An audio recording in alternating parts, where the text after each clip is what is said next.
What I have is a piece of cod. It's called a cod loin. And this dish typically, or traditionally, is a fish stew. It's a soup. And what we've done is taken the broth of the soup and made it for a sauce on top of the plate. So we're actually going to poach the fish in the sauce. It's pretty much the same effect as making a soup. Soup is also good. So first step is always to preheat your pan. Metal is a porous substance, and as you heat it, it expands. So all those pores in there are going to expand with it. I'm going to go around here. With a little bit of olive oil. So when you preheat it, it's going to let the oil soak all the way into all the pores of the pan. That's going to keep your things from sticking. This is the beauty of cooking on a gas range. And we're going to get to the point where it's just about smoking here. If it doesn't sizzle, it's not hot enough. Ooh, that's like sound effects for the radio right there. And then you just want to turn down the heat a little bit because you don't want to burn it. And all we're doing here is just getting the sear on one side of the fish. A little bit of salt. We don't. The one nice thing about what we do here is we don't overthink things. It's simple ingredients. You don't need to over season anything. Just use simple ingredients and take care of the food you're working with. What I'm doing here is we have a mixture of onions and red, yellow, and orange peppers. We're going to let those saute with the fish for a little bit here. Let some of those flavors infuse into the oil.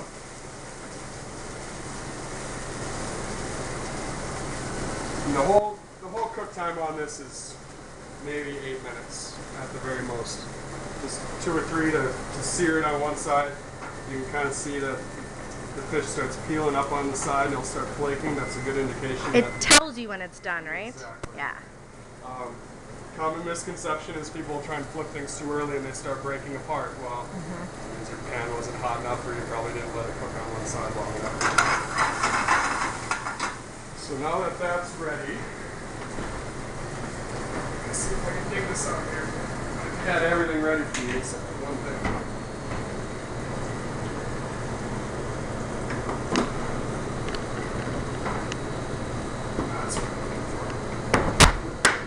Sauce, which is a mixture of coconut milk, onions, garlic, tomatoes, palm oil, a little bit of heavy cream.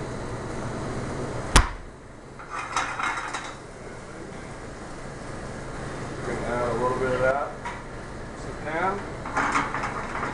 Not so it's not enough where it's covering it, just brings it up to the top.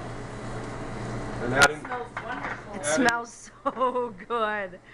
Oh my God. If you had smell-o-vision, it'd be awesome. If you've cooked it long enough, it should just peel right off. We'll go ahead and flip it over. And now we're going to turn the heat up. Cover it. And just sit here and wait for a second here. You know, it's, like I said, it's the little things. We have our own herb garden out front. I'm blessed enough to be able to go out there and grab just a few snips of this, a few snips of that. You know, so try and use as much fresh as we possibly can. That's kind of the way we've gone with a lot of our other items on the salad bar and things like that too. You know, everybody can buy something out of a bucket, but what people are starting to realize is, hey, they're making fresh salads, pasta salads, vegetable salads, things like that. You know, it doesn't take much longer; it just takes caring a little bit. You know, and so people are starting to realize that. Yes, we may be a destination restaurant, but there's lots of things that we're doing here that aren't tied into the barbecue that are still really good, and you know, it just takes getting ourselves out there. And, you know, once we get somebody in here, they're hooked. They know what we're doing. It's just getting them into the room. So now on a typical day, when you're working with the meats and stuff for the actual menu.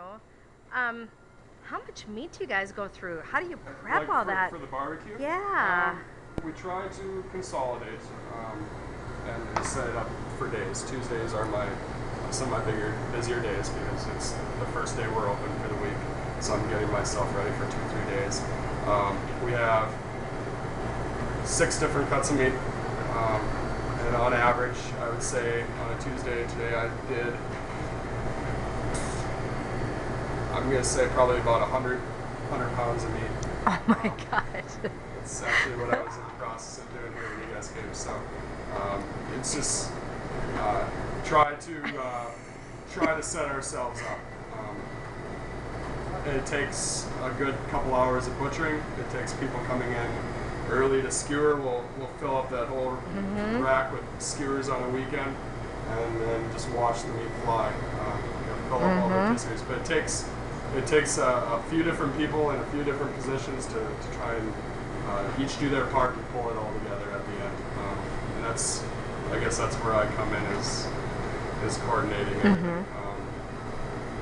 At the end of the day, I try not to get bogged down in the little things. I've got a good staff that's more than capable of helping me out wherever I need. And it'd be absolutely impossible to do it without them. But it's for somebody walking in from the outside, it seems a little bit overwhelming. But I guess I'm just used to it. It's I think it comes back to the do what you love what you do thing. Yeah, Because obviously I can tell that you're very passionate about what you're doing, and I think that's what makes this place part of what is important and what's different about it. I can teach somebody how to cook a steak. I can teach somebody how to cook a pasta. I can't teach somebody to care. True. And that's the core fundamental of the people I like to try and get in here is especially it's not even just I'm going to teach you how to cook. It's teaching lessons that I've learned. As corny as that sounds, there are life lessons to be had in the kitchen. And, So you're kind of like the Ratatouille of this Mark Manda. I wouldn't go that far. Without the mouse under your I hat. appreciate the compliment. You earlier, weren't you? You turned a stew into a dish. There is no right or wrong way to do things, and that's what's so beautiful about it. I'm not going to call myself a world-class chef by any means, but I take pride in what I do. I like to learn. If you're in this industry and you aren't learning, it's probably time to find something else to do. And so there's always an opportunity to learn something. There's plenty of things that go on in the kitchen that I don't know yet. Up until the day I started working here, I had never poached a piece of fish. Oh wow. I've done hundreds of them. It's just every single place I've gone, I've taken a little something from it, and I think that's what cooking is. It's just like music. Find something that somebody's done that's really good. Put your own little spin on it. So. Well, and it's funny you make that comparison too, because a lot of musicians are cooks, a lot of cooks are musicians or artists. So it tends to be the same kind of a field. It's all about creating. It's all about art. All right. So now that this is poached, the biggest indicator you can see is it's going to start just falling apart on you. It's just nice and tender, and that's what happens when you poach it in the liquid like that. And I'm just letting the sauce reduce down a little bit. Easiest indicator is watching the size of the bubbles. The thicker the sauce, the smaller the bubbles are going to be. So these are still pretty big, so that's a fairly runny sauce. And I want it to be a little bit thicker than that, actually. And the other thing I'm doing here is I'm reducing the sauce down, and that's going to make the flavors stand out. The onion, the garlic, the palm oil. There is a little bit of cilantro and lime juice in the sauce itself, and then we'll garnish with some more on top. We're ready to go here. I'm going to grab my rice. Give me 1 second here. Very interesting cooking lesson today, Michelle. This is amazing. I love it here. You're not. I was gonna say you're not gonna want to leave. No, I'm not. You're gonna stay up. You're gonna stay upstairs in that little area up there. But look at how interested all the listeners are going to be. I mean, think about it. Like, where do you ever get this kind of a personal tour of a kitchen? I know. So exciting. You know, it was dining factor anyway. Okay. And the other thing I've learned over the years is people take the first bite with their eyes. Yeah. So anybody can just slop something on a plate, but making it visually appealing, so that you set it down in front of them, and the first reactions, all their senses are going off. It looks nice, it smells nice. You're making their mouth water before they even take a bite. And It smells think awesome. Going back to you know, why you asked me why I still do this. It's moments like that. I do get the benefit of going out and talking to the guests from time to time, and I'm very rarely worried about what they're going to say because I know that our food is good, that we're taking care of it, and just seeing the enjoyment, you know, that's the gratifying part of it. So what I have here is a bed of Spanish rice.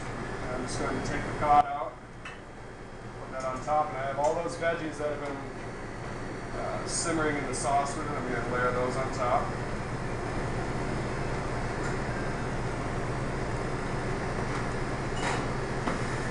And then the sauce just goes around the outside. And you will see more often than not, you see how much sauce goes on this plate. You'll see the plate come back spotless. They lick it clean. Yeah. Hey, at least if we sit around and lick our plates, nobody else is here to watch us. And then we just have some fresh cilantro from the herb garden. And garnish it with a slice of lime.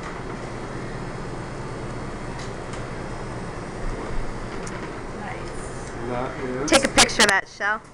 Take a harvest picture of that. Moqueca. Oh, that is awesome. Yes.